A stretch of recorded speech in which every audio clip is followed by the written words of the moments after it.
구원의 어머니, 이방인들이 하느님의 교회들을 접수하도록 관용을 용납지 말아라. 내 아이야, 너는 복되신 성 삼위일체로부터 오는 이 메시지를 공격하는 자들에게 결코 귀 기울여서는 안 된다. 그 이유는 그들은 이 작업으로부터 너의 주의를 빼앗으려 할 것이기 때문이다.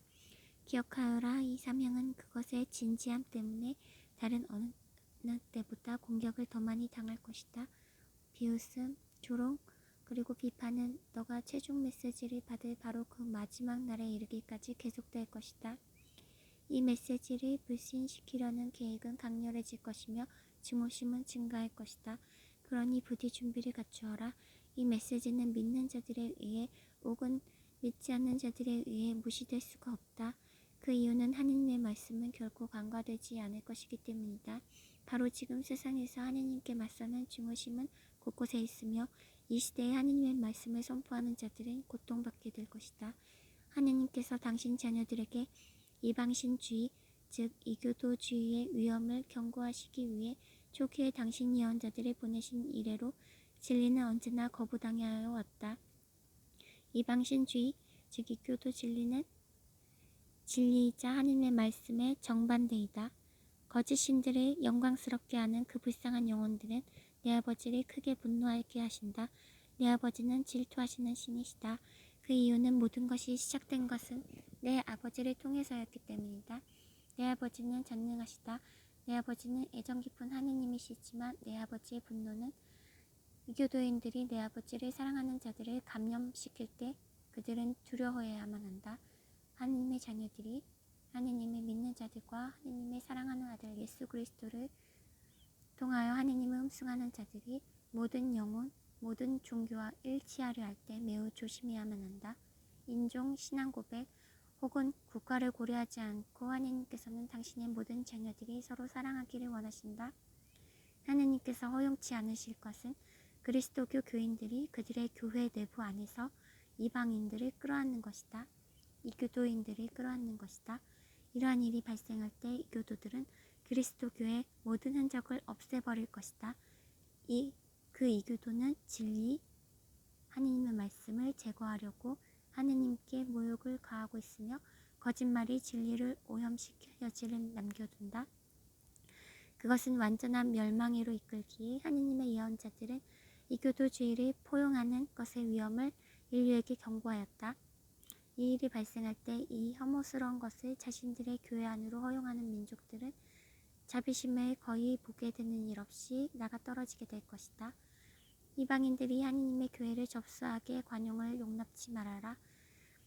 이방인들이 즉 이교도인들이 하느님의 교회를 접수하게끔 하지 말아라. 너희는 하느님께서 구원을 가져다 주시려고 당신의 외아들을 보내셨을 때 하느님께서 치르신 위대한 희생제사를 결코 잊어버려서는 안 된다. 하느님의 것이 아닌 다른 교회들의 관행을 용납하는 그날은 혹은 이교도인들에게 존경을 보여줄 그날은 너희가 진리의 등을 돌릴 그날이다. 너희는 계속해서 두 눈을 뜨고 있어라. 그리고 너희 교회들이 예수 그리스도께 대한 충성을 너희가 그만두게끔 강요하지 않도록 기도하여라. 이 메시지의 의미는 아버지께서는 자비의 하느님이자 동시에 정의의 하느님입니다. 하느님께서는 우리를 직접 창조하신 분이십니다.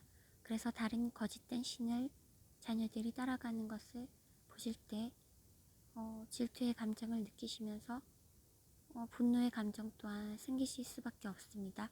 예를 들어서 가장 인간적으로 와닿는 예를 들어볼 때 친아버지, 나를 낳아주신 친아버지가 있는데 그 친아버지가 내 자녀인 걸 알고 있는데 그 자녀가 친아버지를 버리고 그 친아버지를 오히려 거짓으로 몰고 가짜인 거짓 아버지를 내 친아버지라고 믿고 따르면 진짜 친아버지가 봤을 때 어떠한 느낌이 들까요? 이건 단지 아주 조그만 하느님의 입장에서 볼 때 매우 조그만 그러한 예를 든 것밖에 아니지만 충분히 이해가 가죠. 그것에 그런 친아버지가 그 자녀에게 느끼는 감정, 그 슬픔과 고통은 어떻게 이루 말할 수 없을 것입니다. 진짜 친아버지를 둔 채 다른 가짜 거짓된 아버지를 따라가면서 그 가짜 아버지를 믿고 그 사람을 두고 내 친아버지라고 우겨댈 때, 물론 속임당하는 것인 것도 있겠지만요.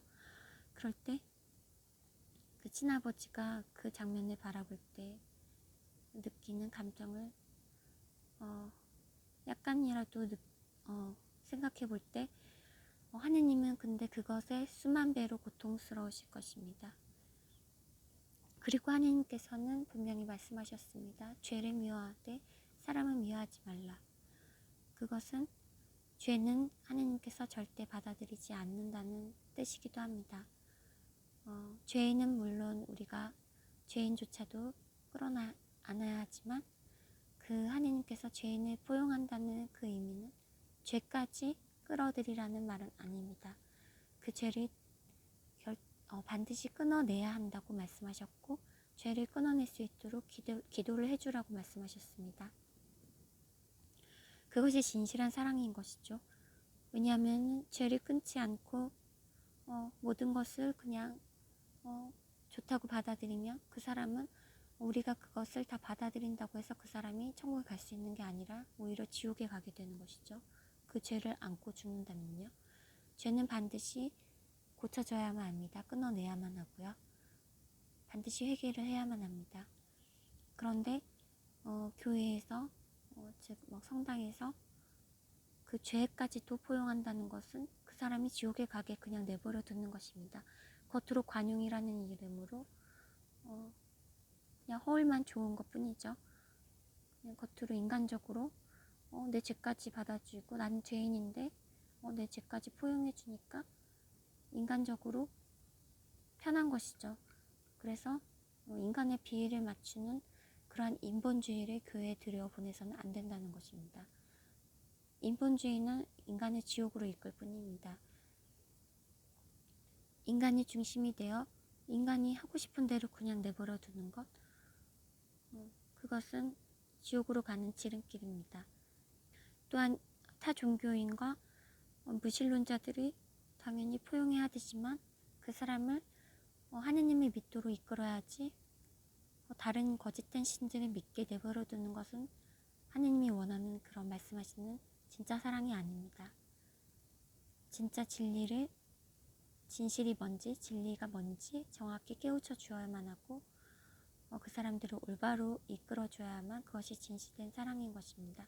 그렇기 때문에 교회에서 이교도인들을 그대로 받아들이면 안 되고 그 사람들을 하느님이 믿게끔 인도를 해줘야 되는 것이죠. 근데 지금 현대 교회에서는 그런 이교도인들을 그냥 있는 그대로 받아들여야 한다고 외치고 있습니다.